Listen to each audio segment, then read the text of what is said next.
Thank you very much, Mr. Speaker. There's been much confusion today and much surprise, in fact, that my NDP colleagues didn't even know the name, number of the bill or its content. That should concern all pensioners, Mr. Speaker. And the speech given by the member from Pickering-Uxbridge shows that she didn't know the bill either and spoke about unrelated terms. And I'm seeking a compromise here. And in fact, it reminds me of the humorist Stephen Fry, who said, compromise is stalling between two fools. And maybe I'm one of those fools, but certainly my other friends in the House today, when they didn't even speak on the content of my bill, shows that we can't seem to get anything done. And I would welcome my friends from the NDP to compare Bill C-384, which will not pass in this House, and if they want to talk about super priority and a whole range of other issues related to defined benefit risks in insolvency, vote for this bill and bring forward witnesses at committee. This is a substantive measure to make progress. Mr. Speaker, I've never suggested that this is the magic bullet that is going to solve all issues. But of the 19 million workers we have in Canada, only about 4.2 million still have a defined benefit pension plan. And as a company, if a company is approaching insolvency and has an underfunded plan, those people are at risk.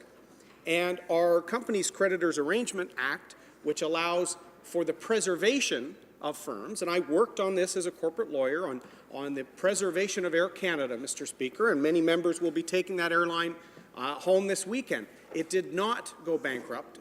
All the retirees were not left in the lurch. The suppliers were not. The jobs were preserved. Keeping a company a going concern is the goal of CCAA proceedings, insolvency proceedings. We don't want to see a liquidation, Mr. Speaker.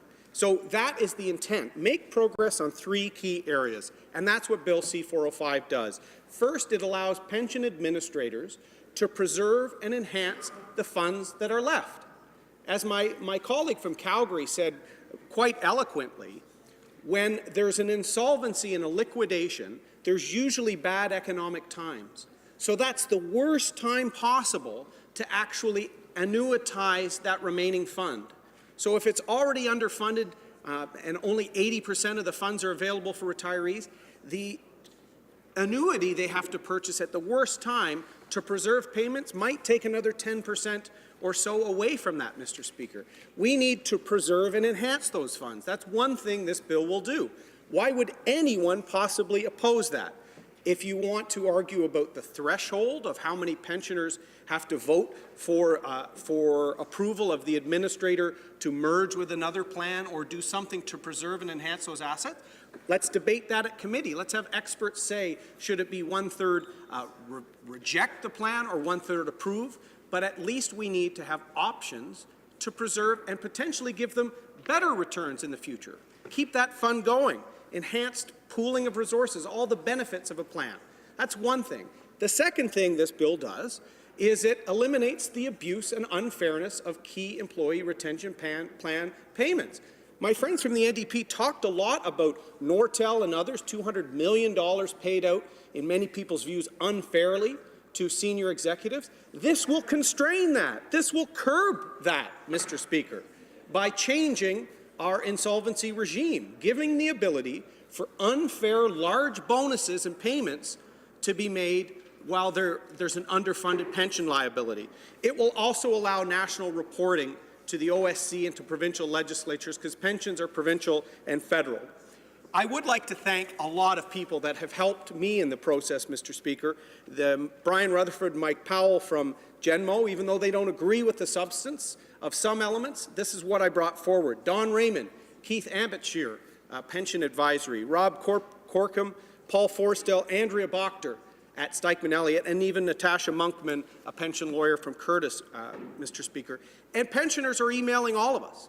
You know, just yesterday I spoke with Vic Morden, who worked on these issues for a union for many years. He thinks this bill is a step forward. Wayne Routley, Jennifer Banky, Charlotte Wooler, Margaret Ann Dobbin, Thomas Airy, Alexander Fox. These are people that have concerns about their pension viability in the future or their security in retirement, Mr. Speaker.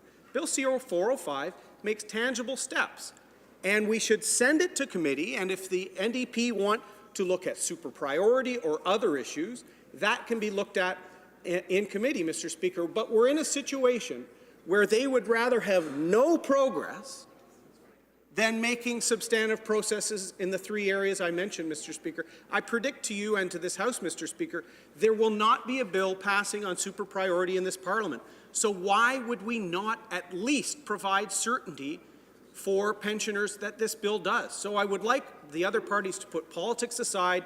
Let's make steady progress, pass it at second reading, and let's talk more about the risk to pensioners at committee with this bill. Thank you, Mr. Speaker.